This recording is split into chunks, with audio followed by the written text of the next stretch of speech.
श्री गुरुदेव इन हिंदी। समय और सफलता। सफलता के लिए अथवा किसी कार्य के संपन्न होने के लिए 5 बातों की आवश्यकता होती है। सबसे पहले उस व्यक्ति का आशय जो उसे कर रहा है, फिर उन साधनों और चीज़ों की उपलब्धता जिससे वह कार्य होना है। तीसरी बात उस कार्य को करने का मनोभाव और उसे करने की इच्छा, फिर उसे करने का समय, क्योंकि प्रत्येक कार्य को करने का एक निर्धारित समय होता है और यदि उसे सही समय पर नहीं किया जाए तो वह व्यर्थ हो जाता है। यदि आप फरवरी में बीज बोएंगे तो उसका कोई अर्थ नहीं है। फिर आप ये नहीं कह सकते कि मैंने बीज को बोया परंतु कुछ उगा नहीं। आपको बारिश के बाद अप्रैल तक का इंतज़ार करना होगा और फिर यदि बीज को बोएंगे तो सकारात्मक परिणाम सामने आएंगे। इसलिए सबसे महत्वपूर्ण समय होता है।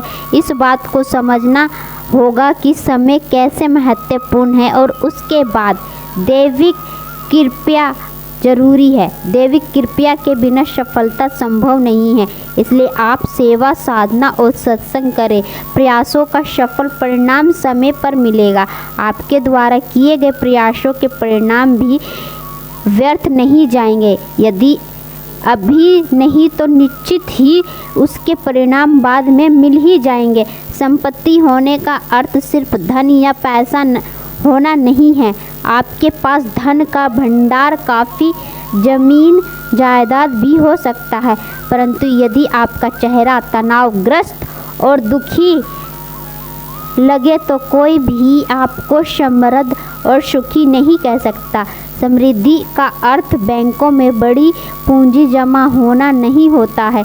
समृद्धि का तात्पर्य होता है जीवन की विशालता को समझकर उसका सम्मान करना। किसी व्यक्ति का आत्मविश्वास उसकी समृद्धि को दर्शाता है।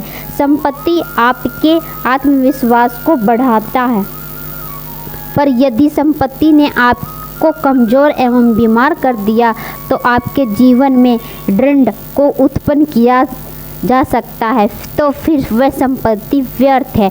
समय, ज्ञान, विवेक, स्वास्थ्य, आत्मविश्वास और वीरता भी संपत्ति है। यदि आपके आत्मविश्वास है तो आप किसी भी परिस्थिति को संभाल सकते हैं और ये एक ही प्रकार की संपत्ति है।